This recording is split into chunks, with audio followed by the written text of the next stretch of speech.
Um, my name is Pierre-Louis. I am this year's treasurer and the moderator of the discussion this evening. For those of you who are unfamiliar with us, the University of Exeter Diplomatic Hub is a student-led project at the university that organizes talks, workshops, and a biennial journal, all based around diplomacy and international affairs.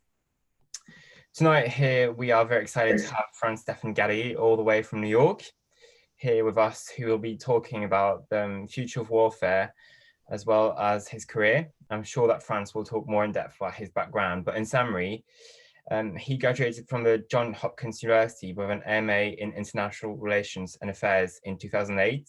He's now a research fellow at the International Institute for Strategic Studies, with focus notably on the future of war, as well as great power conflicts. Previously, he has advised militaries in Europe and the United States on structural reform and the future of armed conflict. Furthermore, he has conducted field research in Afghanistan and Iraq, where, among other things, he embedded with the Afghan National Army, NATO forces, and Kurdish militias. Franz-Stefan has also reported from a wide range of countries and conflict zones as a journalist. So the format of this webinar event will loosely be split into two sections. In the first part, Franz-Stefan will discuss his background, his career, and the topic of today's webinar, the future of warfare. Following this, a Q&A session will take place. We'll have the chance to go through the questions pre-submitted by attendees. But if you do have questions during the discussion, then you are more than welcome to submit a question in the Zoom chat function down below, and we'll get to them during the Q&A session. We kindly ask that all participants keep their cameras turned off and the mics muted throughout this event to ensure that we get a clear connection. Before we start this event properly, I'd like to point out a few things. You will find a link in the group chat to a crowdfunding page. Indeed, until now, the University of Exeter's annual fund has generously supported our project, which has enabled us to get up and running and establish ourselves within the university. Sadly, a partnership with the annual fund ends this year, but we are excited to announce our very first crowdfunding campaign. We need your help to keep us going so we can keep offering exciting and stimulating content to all for free, as it always been. So if you have enjoyed our events and what we do, we kindly ask you to give a small donation via the link in this chat or via crowdfunding links on our social media pages. Any amount, big or small, will help us to keep the discussion alive and ensure the long-term survival of the Diplomatic Hub. We're also looking for freshers rep, so if you're interested and want more information, check out our Facebook page. So now, without further ado, it's my pleasure to welcome our speaker, Franz-Stefan Gady. Well, thank you very much for this kind introduction, and I apologize in advance for my rather husky voice. I'm a bit under the weather, and I don't think it's anything serious, but I'm just a bit congested. So in any case, I don't think it's going to be much of an impediment for the next 60 minutes. I guess what I want to start off with is perhaps briefly just spend a few minutes outlining what I'm focusing on at the Institute for International Strategic Studies, and then really just talk briefly about the future of warfighting, which is my main subject of research. I've spent a couple of years working on this particular subject, and it's always throughout my career accompanied me in various ways and forms. And I think there are a lot of not misunderstandings, but perhaps areas where people tend to focus when they talk about future warfighting. And so maybe just briefly at the beginning, I want to shed some light on what I think are really going to be the most important trends when it comes to future warfighting. And I guess my first point would be that my focus is on warfighting and not the future of war. And I do think that the two of them are somewhat distinct, because the future of war includes stuff such as geopolitical considerations about where future wars are going to be fought, where they're going to break out, who is going to be most likely engaged in future wars. And this is not so much what I focus on. Of course, that's something that I very much need to be aware of, but I'm much more specifically focused on warfighting. So this is really mostly about how people actually, once the fight starts are actually fighting, and it's not also just focused on combat.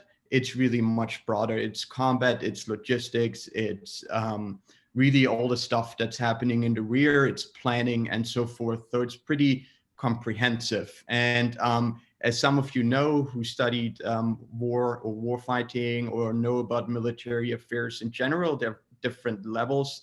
When it comes to war fighting, you have a strategic level, you have an operational level, you have a tactical level, and those three levels are interacting in one way or the other. And I can go more into detail later explaining the different levels, but I just want to point out that there are these separate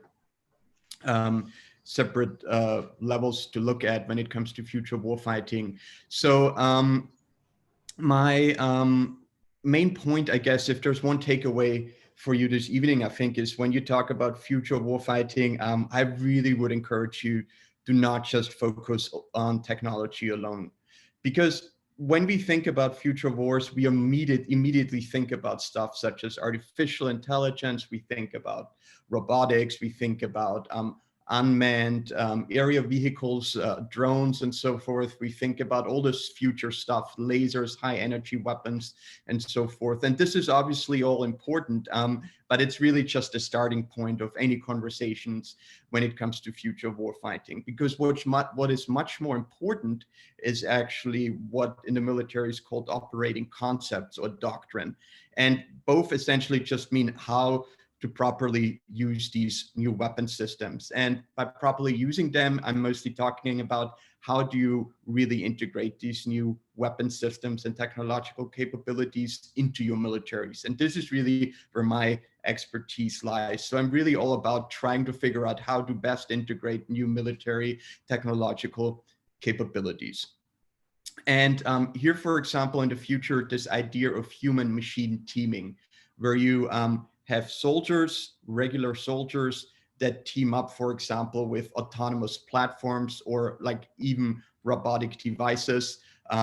Let's say on the ground level, when it comes to infantry, that is ground soldiers combining operations together with some sort of unmanned autonomous devices. And the interaction between these two is going to be hugely important in the future, because I do think that humans will always play an important role in future conflict. We're not going to have this clash of robotic armies or clashes in other dimensions such as cyberspace or the information space.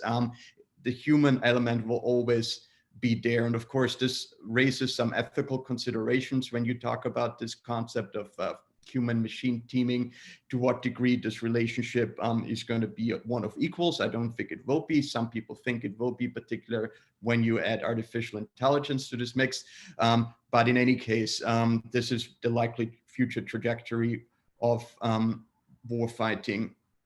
And what we see now, or what we have seen in the last couple of years, to go more into the specifics, is this idea that we move away from a more platform-centric military to a more network-centric military force structure. So when you look at militaries today, you have aircraft carriers, you have all these really fancy multi-purpose platforms that can do multiple things.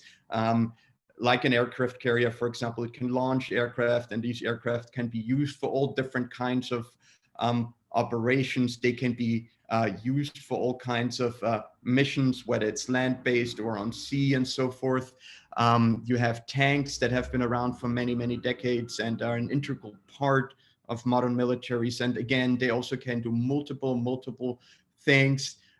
You have fighter jets, manned fighter jets that have been essentially the same over the last couple of decades, and you have evolutionary changes in these platforms. You've witnessed those when you look at fighter jets like the F-16, and then you move on to a new fighter jet like the F-35.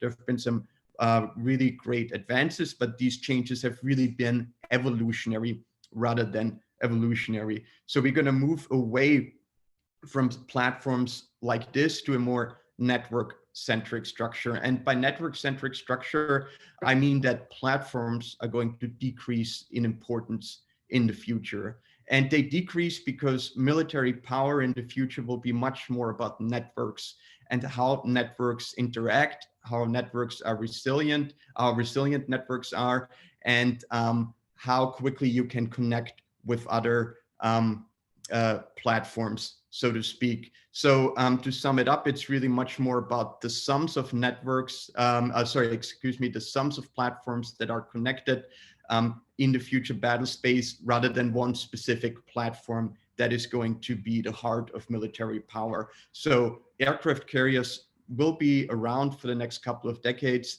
just as an example, but it's going to be much more important how this aircraft carrier is connected with all other different kinds of platforms, and how quickly these platforms are really able to exchange information, which is essentially the main idea behind all of this idea of information superiority, this idea that you have information faster because you have multiple nodes in your network, and thereby have greater situational awareness in the future battle space, and thereby you have an advantage in future warfighting.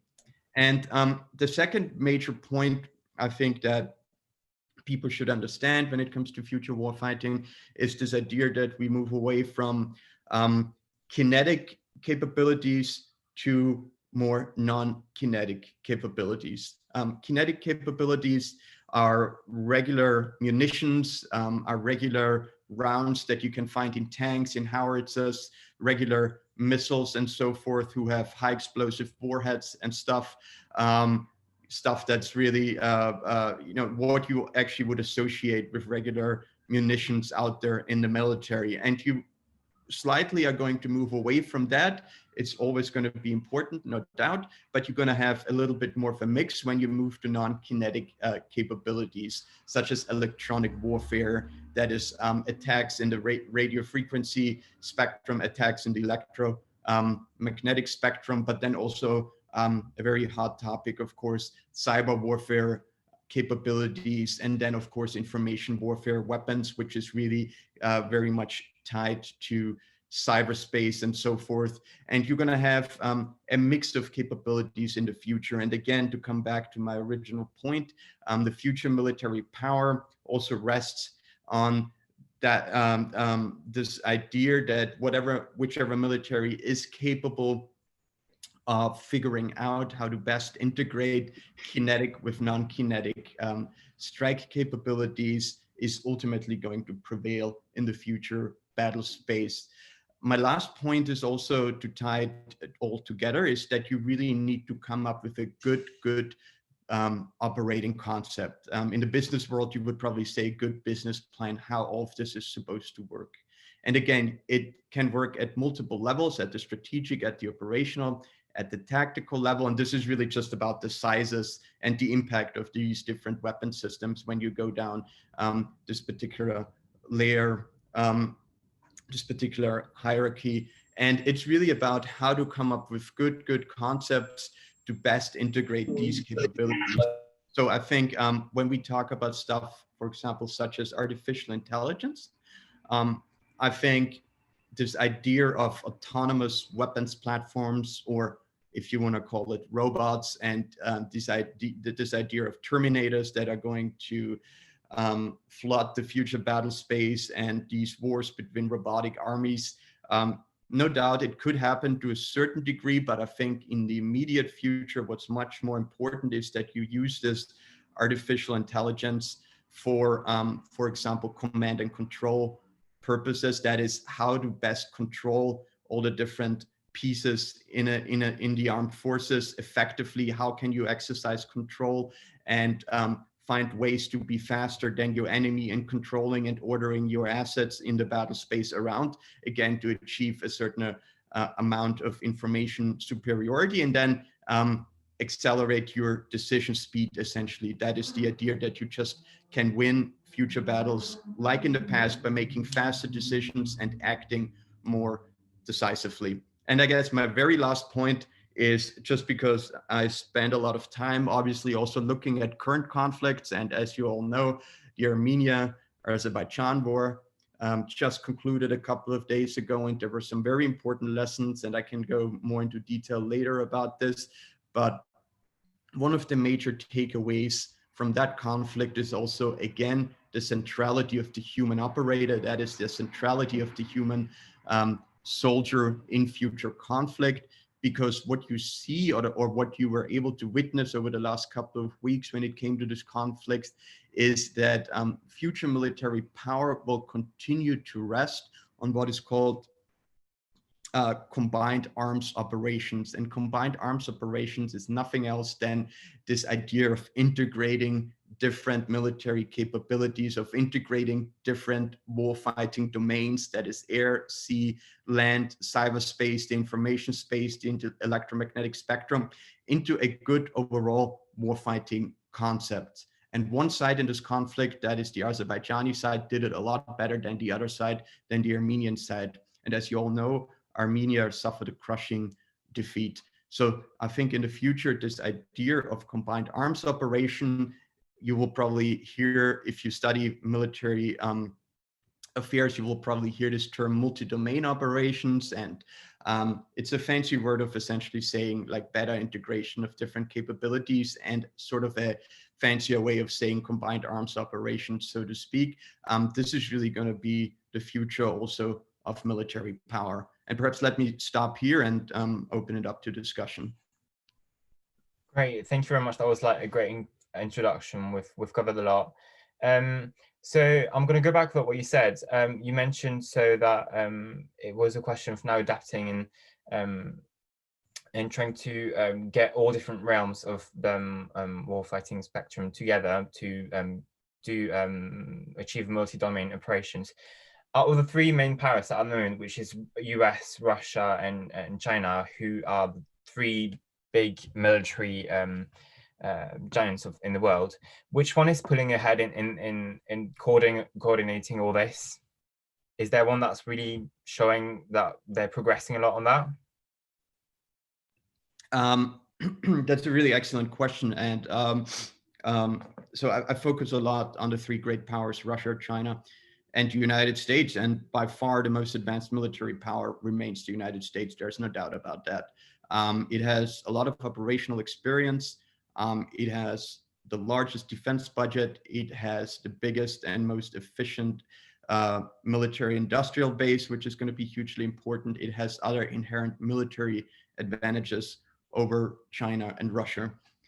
When you look at the entire military balance of the United States vis-a-vis China and Russia. Now, the important thing to consider here is, though, that the United States is a global power, and Russia and China, at least China for the time being, are regional powers. That is, the United States will never be able to commit all of its resources into a potential future fight with China or Russia, because it has other responsibilities in the world. So you will never have the bulk of US military capabilities committed to fighting one or the other power. It's different with Russia and China. They are regional powers, and if a war should break out, it's likely that they also will fight a war against the United States in close proximity to their homeland, or even in their homeland to a certain degree. So that's important to keep in mind. The second factor here also, though, is that we should slightly move away from this idea of idea of the geographical space, or proximity of fighting between these great powers in a very traditional sense, because we do move into different dimensions or domains of warfighting. That is cyberspace, for example, or even the information space, this idea of hybrid warfare that a lot of you probably have heard about, this concept that you try to fight your enemy below the threshold of conflict or of real military confrontation by conventional forces. And here, for example, it's interesting that the United States is very actively pushing for so-called global strike capabilities, that is kinetic and non-kinetic global strike capabilities.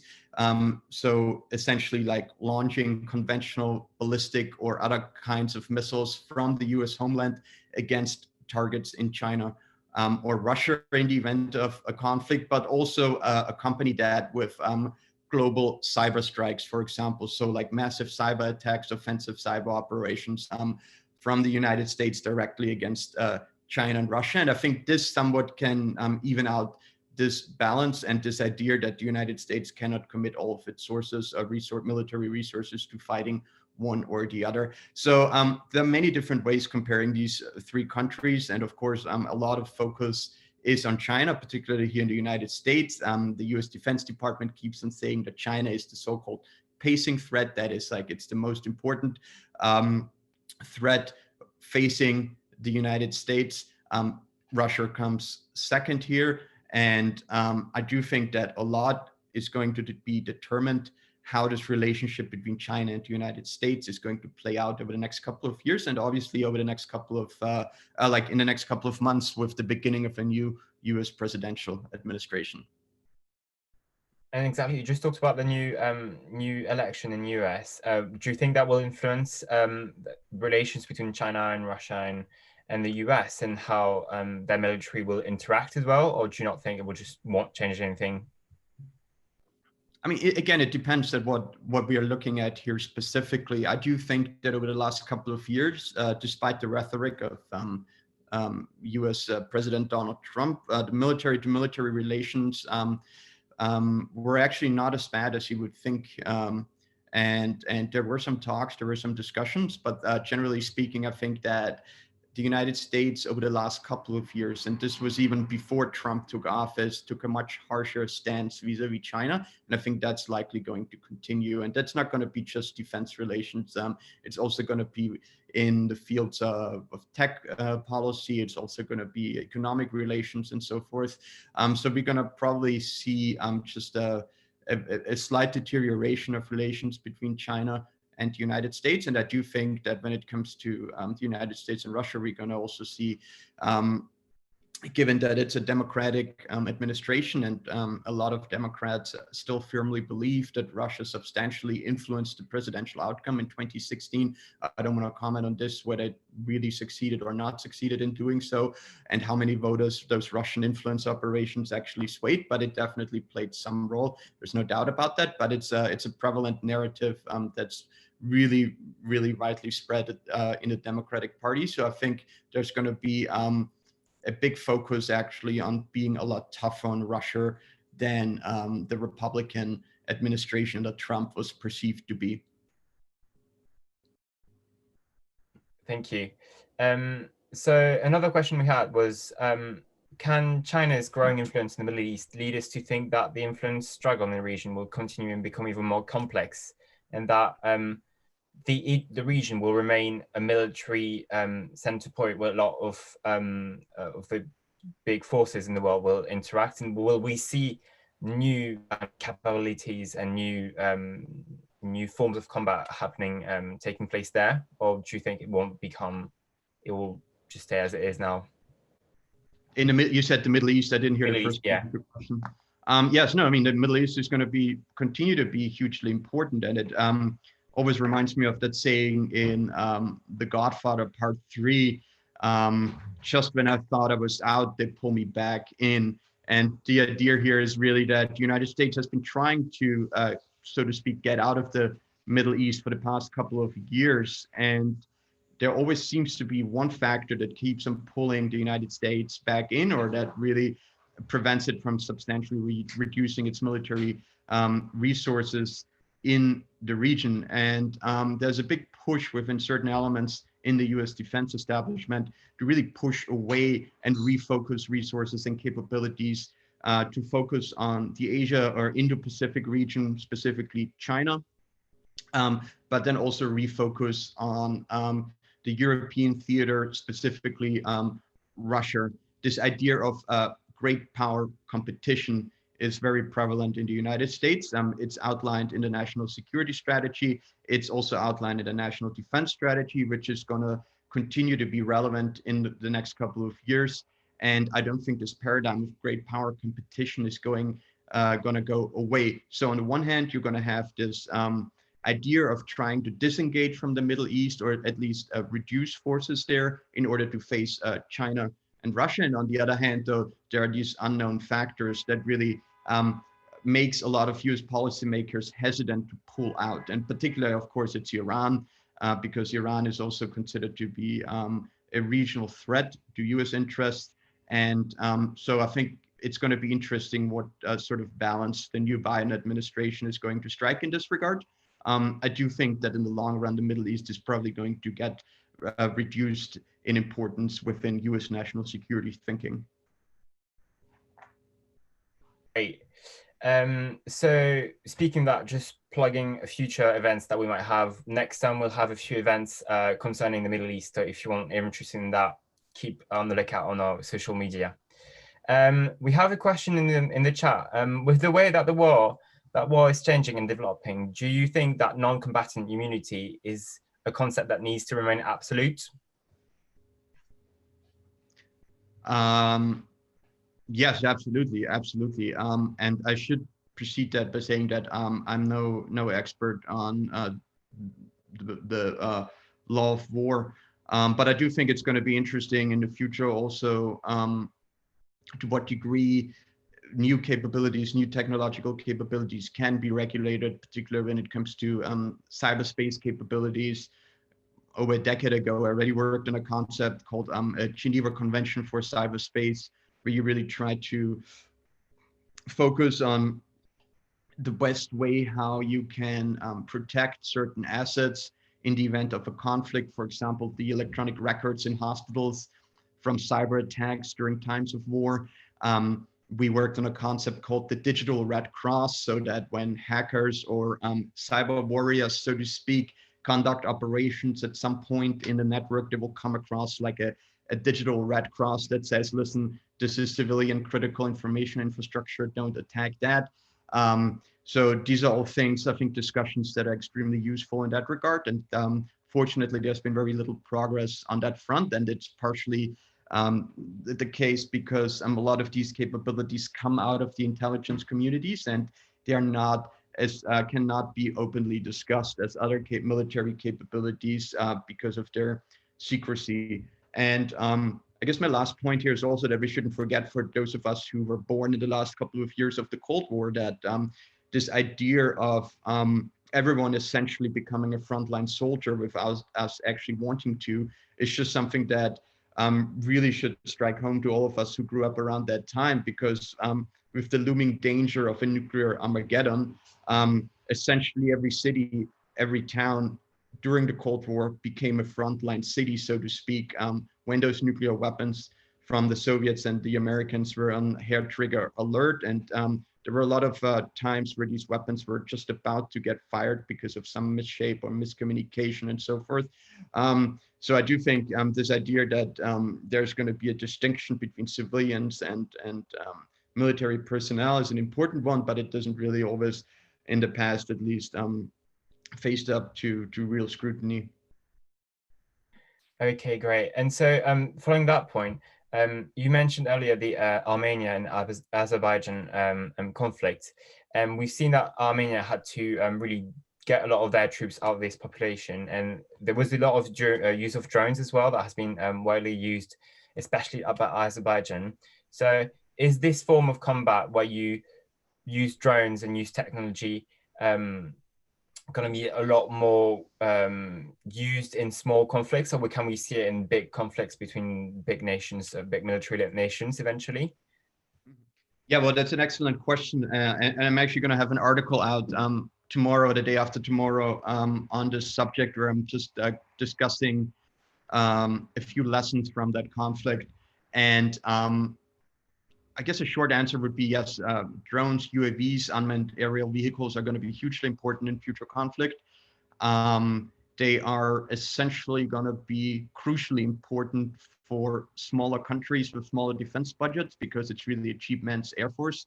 They're fairly what in the military is called attritable platforms. That is, they're fairly cheap. You can buy a lot of them, and it doesn't really matter if you lose a couple of them in combat. If you compare that to manned aircrafts and other stuff that's extremely important, expensive, and you don't really want to use it because you're afraid that it's going to get shot down. And that also actually happened on the Armenian side, because they didn't really deploy some of their fighter jets because they feared that they were going to get shot down.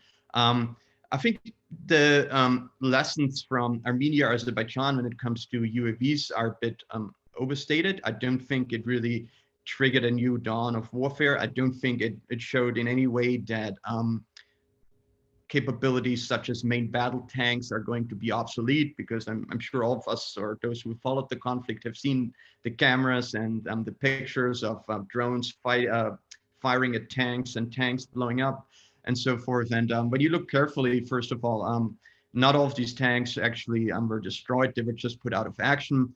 Some of that munition that was fired, those missiles, didn't really penetrate the armor. Most of the time, the crews and well, actually, the tank crews were not killed or wounded. So those who say that it's really the end of the tank, I think, are really mistaken, because what the conflict rather has shown is what you need. And that goes back to my initial comments that I made at the beginning, is really an integrated combined arms concept in future warfighting that really emphasizes training, that really emphasizes the interaction of all different parts and the collaboration and cooperation of all different parts. That is, you need, for example, good short-range air defense systems. You combine that with main battle tanks. You combine that with defenses in the electromagnetic spectrum. So, for example, jammers, electronic warfare, jammers. You integrate that also, and then you have a pretty good defense against drones. And then, of course, what's important is not just your immediate defense, but also what's called a layered defense. So you have multiple layers of defense capabilities. So you have medium range air defense systems, long range air defense systems. And the important thing is that you basically create a protective umbrella. And that's the main idea behind combined arms operations. You have this protective umbrella that moves around in the battle space that can fight off all different kinds of challenges. And that's where the Armenians really failed, because they sent out their tanks without protection, and then those tanks got knocked out.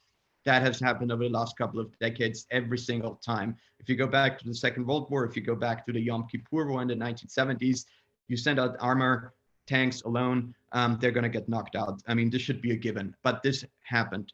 And the second major lesson I think I take away from that also is that drones alone, though, are not going to be enough in order, or like, don't put your trust on all these new technological capabilities alone, because drones ended up not winning this conflict. They helped destroy and take out a substantial amount of Armenian capabilities, but at the end of the day, you needed soldiers on the ground, boots on the ground, and other capabilities that were actually able to take territory. So long story short, UAVs are going to be important. I think all European militaries should be actively getting strike UAVs, that is drones that are capable of actually conducting precision strikes, as you've seen also in that conflict. But it should not be at the expense of really good training and really integrated combined arms training. Okay, great. Thank you. We have a question from the chat. Do you think the increasing importance of multi-domain and technological capabilities within the militaries is reducing the importance of size of militaries when senior leadership are creating new doctrine? Can you repeat that? Do you think the increasing importance of multi-domain and technological capabilities within militaries is reducing the importance of size of militaries when senior leadership are creating new doctrine? Oh, the size of militaries. So I guess that goes back to my original point, where people think they can reduce capabilities because they can rely on robotic platforms and future wars of being fought in cyberspace. So you just push a button and then that stuff, like you immediately send out like a couple of thousands of different cyber attacks and disable your enemy without really firing a shot and so forth. I don't think that's going to be the case, because I do think you're going to need a substantial support structure to keep all of these different operations in place. And then what's always important in military, as it is with anything else, is resiliency. And you need to find a way. And I think people tend to forget that warfighting is essentially permeated by a certain dialectic. You have action, reaction. You're always going to have a competition between the two. It's really about who is going to win this competition. So you're never going to be fighting in a vacuum. So you make a move, the other side is going to make a move. And then it's really going to be a race who can adopt faster, because usually in history, you start a war and then you figure out that 90% of what you prepared for is not going to happen. It's all going to be completely different. And then it's really about how quickly your militaries can adapt to new environments and new changes in the battle space. And this competition, I think, has to be kept in mind. And if you really focus on just one aspect, and that is really new emerging technological capabilities, and you try to get rid of all the other stuff, then you can create a single point of failure, because your enemy could very quickly learn how to exploit this particular concept or warfighting concept. And if you don't have flexibility, and I think human operators, soldiers, and the size of the military is going to give you more flexibility to respond to different scenarios in the future battle space. As long as you have that, I think you're just better off. And the last point I want to make when it comes to this is also that yes. So well, let me just stop it here. When it comes to, I think it's really important, the dialectic here, to keep that in mind when it comes to military competition or future warfighting. Great, thank you. We're going to take one last question on the today's topic, and then we move on more how your career and how you got to where you are. For example, that one, with the development of big data analytics and predictive methods, do you expect the military operation to become more reliant on these algorithms? And does that mean then, you don't think so, but from what I've gathered, but does that mean mark a trend of towards humans that just will play a diminishing role, both physically but also in decision making? Will that be of any help, technology, on that point? Yeah, just to pick up on your last question, the last point I wanted to make, because I forgot when I answered the question, is that you always, throughout history, you've always had this idea, this pendulum swinging, quantity versus quality in military history. So you always have this thing where you have huge militaries, and then they encounter smaller, more professionally trained militaries, and then those smaller trained professional militaries get overtaken by huge military forces. So, for example, even in the Roman Republic, you started off with a militia force of just part-time soldiers, and they were able, in the Punic Wars, were able to mobilize hundreds and hundreds of thousands of soldiers. And then with the imperial times, once you had Augustus in, you professionalized the military, you reduced the size of the Roman legions, so to speak. And then if you move to the Napoleonic Wars, you also had this idea that you had small professionally trained armies that were confronted by this Levian mass, like these huge French militaries that were not properly trained. And then throughout history, there's always been this pendulum swinging back and forth. So if you say that we're going to, reduce the size at some point because of historical precedences, you're probably going to increase your numbers. In the future, it's just going to be interesting, the ratio when it comes to increasing your numbers of human operators to all this other stuff that I talked about, robotics and other more attritable platforms, as I called them. When it comes to AI, don't get me wrong, AI is going to be hugely important. And it has the potential to change a lot of things. As I said, in the immediate future, I think it's going to be mostly as decision support. So the idea here is that maybe in, 5 to 10 years from now, you're going to have, for military commanders, think of it as like an Uber app. Maybe you're going to have like on your screen in like a battle center or command and control center of a particular military, you're going to have a screen, and then you have a touch screen, and you're the military commander, and it shows you all different kinds of military assets that you have. So all your tanks, all your aircraft, all your robots, and God knows what else. And then you're also going to see like all your enemies and so forth. And then you're going to click on, let's say, oh, I want to attack this particular point in the battle space. I want to knock out this air defense system. And you click on it, and then an algorithm, a self-learning algorithm, is going to figure it out for you, what kind of assets are going to be best used for this. For example, am I going to use electronic warfare? Am I going to first start off with a cyber attack? Do we have access to this particular air defense system in cyberspace? Actually, oh no, we don't. So maybe I'm going to use a kinetic missile strike. oh, do we have air superiority? So we actually can use aircraft to do that. We can actually use drones. Oh, we don't have air superiority. We don't control the sky. So maybe let's launch a ground-launched ballistic missile. So I think in that regard, we're going to have a lot of changes in the future. And so I think on the one hand, it's going to be battlefield management support. On the other side, it's going to be logistics. So think of it as just like Amazon for the military, where you're just going to have much more efficient logistical operations, and then much more dispersed operations also. And dispersed, I mean, if we combine artificial intelligence with, for example, additive manufacturing, that is 3D printing, and figure out how to print stuff or how to reproduce spare parts really fast, I think that's going to be really, really important in sort of revolutionizing military logistical systems and make it more decentralized than they are right now. So I think some of the most exciting developments in artificial intelligence over the next couple of years are going to be AI-enabled battle management systems. So the Uber for the military, and then AI-enabled logistics. So the Amazon for the military, so to speak. Okay, thank you. And I'm going to continue with a question. We have questions on a lot of questions actually on the climate change and how it's going to impact the way military fights and new battlegrounds. Do you reckon climate change is something that needs to be taken into account?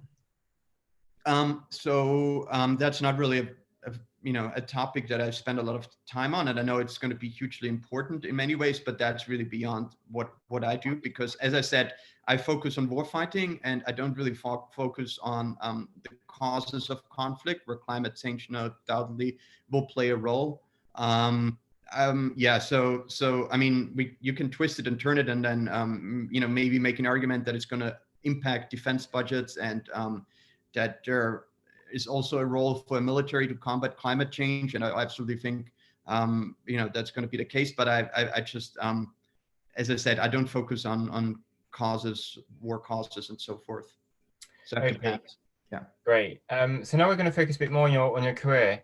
How were you able to become a journalist within conflict zone?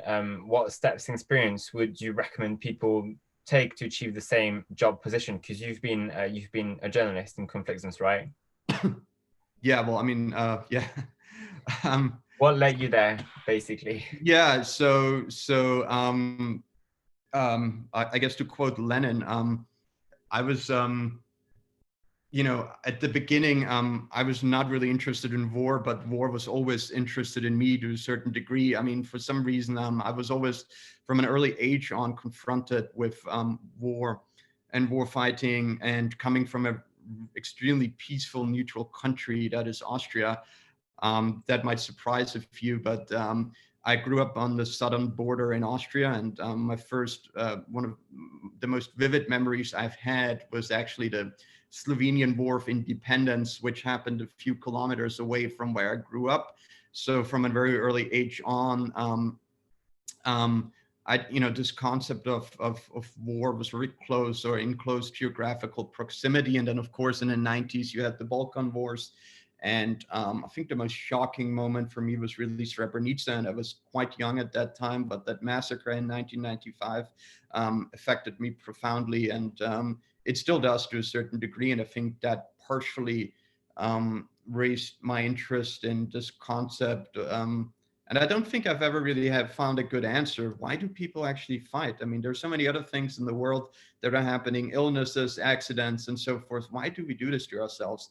On and on again. And I know there are multiple explanations for it, and I've read them all, and none of them really satisfy me. And I think that's one of the curiosities I've always had, was really, why do we engage in this like collective slaughter? And why do we continue to think that war is a good means of solving political disputes? So I think the Balkan War is really deeply affected me, and that was one of the reasons why I was really interested in figuring out war in more detail. And to specifically answer your question about conflict reporting, my main interest in military affairs, or warfighting is not really the technological aspect. It's not really all the stuff that I was just talking about previously. That's really something that is important, and I know that in order to be an analyst, that's what I need to do. But what I really like to focus on most of my time is what the First World War poet Wilfred Owen called the pity of war. And for those of you who know Wilfred Owen, he's English, and he was killed, I think, literally on the last day of the First World War. And his mother received a telegram when the church bells were ringing, the victory bells in throughout Great Britain. Very tragic end, but he's a great poet, and he described in one of the letters that his subject really of his poems is the pity of war. And I always thought that was something that really struck home with me, just because through my reporting and my time spent in Afghanistan and Iraq, the human dimension was really what was most important to me. And ultimately, we can talk about all the stuff that I was talking about, tactics, strategy, weapon systems, and so forth. We shouldn't never forget what they're actually, the ultimate aim of all of this is. And this is really to kill other human beings, and to kill a lot of young human beings, and mostly men, and then of course civilians, indiscriminately as well. But for me, this idea to focus on the human dimension and the pity of war is exceptionally strong. And so I tried to look at war from all different kinds of perspectives, from a journalistic perspective, and that's really what triggered me to become a journalist, and go to conflict zones, because I wanted to understand it better from a journalist eye. And then as an analyst, I accompanied militaries also to advise them on warfighting, and advise them also on tactics and so forth.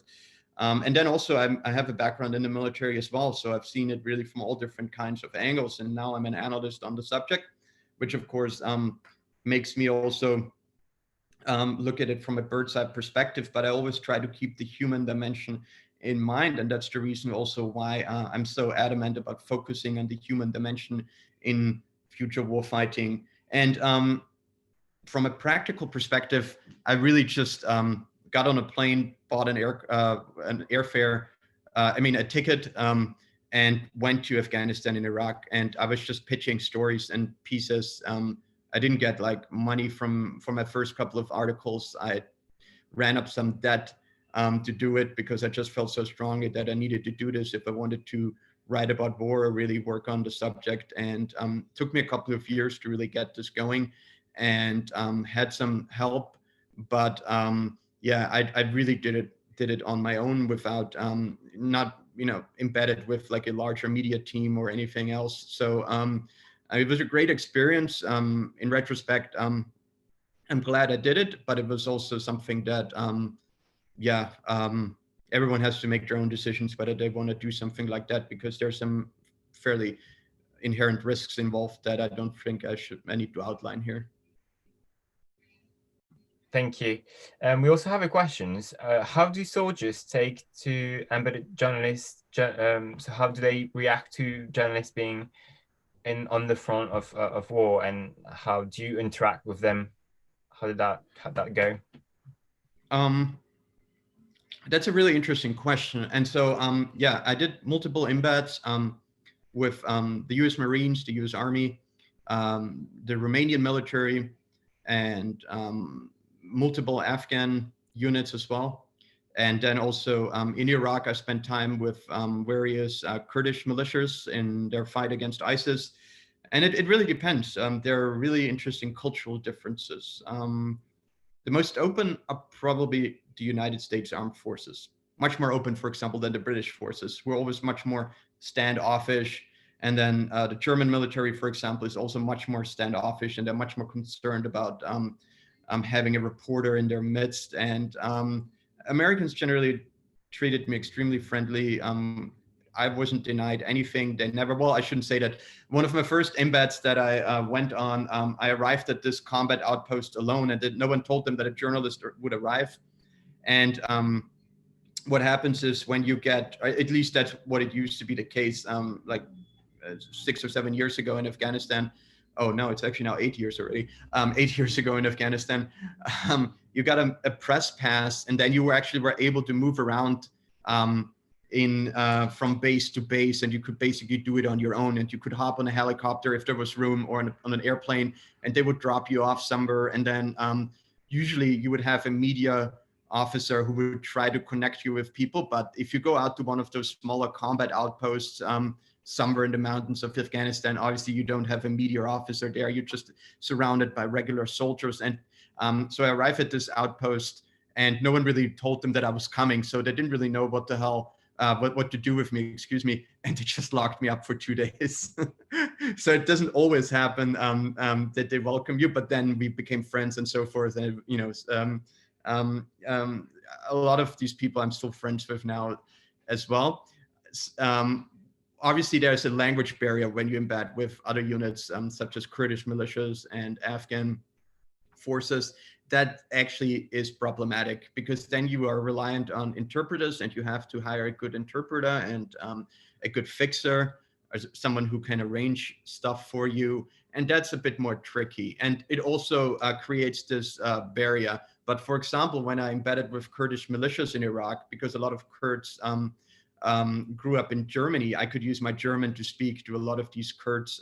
Some of them actually also spoke German at a native level, because they'd lived all their lives there, and then only in later years went to Iraq. And some of them just went to Iraq after the fight against ISIS started. So there was some good interaction. And then Eastern European militaries, again, are different than Western military. European militaries, Eastern European militaries, such as the Romanian forces, they were much more open, discussing stuff with you. But I always generally felt very welcome, just to sum it up. And I think the really important or interesting idea here is, though, how this friendliness perhaps leads you to do a bit more self-censorship when it comes to conduct or stuff that you see that is not correct or not okay. And for example, you see a soldier slapping a prisoner, you see a soldier abusing a prisoner, you see a soldier stealing stuff from civilians, you see a soldier doing stuff that he shouldn't be doing in general. And that's going to be really tricky if you spend a couple of weeks with a unit and they give you, you know, like, share their sleeping bags with you, their food, you both share danger and so forth on a patrol. And then you sort of, you know, attack them in an article. And I've noticed that the more time I spent with these militaries, sometimes the more I was inclined to self-censor myself, and also more inclined to see only one perspective of the conflict, because I obviously couldn't embed with ISIS, for example, or could embed with the Taliban. So I think that's a danger that I've been acutely aware, and I haven't really found a good answer to this, but I'm open to admit that this is obviously something that sometimes factors into reporting when you're embedded. Okay, and we're going to have one last question. Have you ever been put in a situation of actively ignoring security advice, or yeah, things that have been told to you not to do, just to get a story? Have you ever put yourself in danger to go and get that information? Well, there were a couple of instances. So for those of you who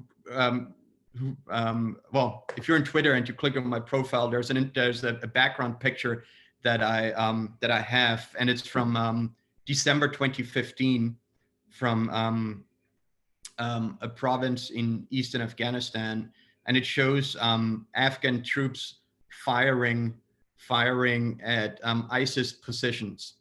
And when you go to the front line, and that's an acute danger sometimes, you there's a certain weird feeling of exhilaration. I can't describe it any other way. And so my friend from Stars and Stripes, that's in a US military newspaper, the two of us embedded with Afghan forces, and we got to this town, and this town, just Afghan regular forces had just pushed out ISIS onto the hills, and there were hills outside of this town, and from that hill, ISIS was shooting down and firing and so forth. And we were in the middle of this, and we were extremely, we had this sense of exhilaration.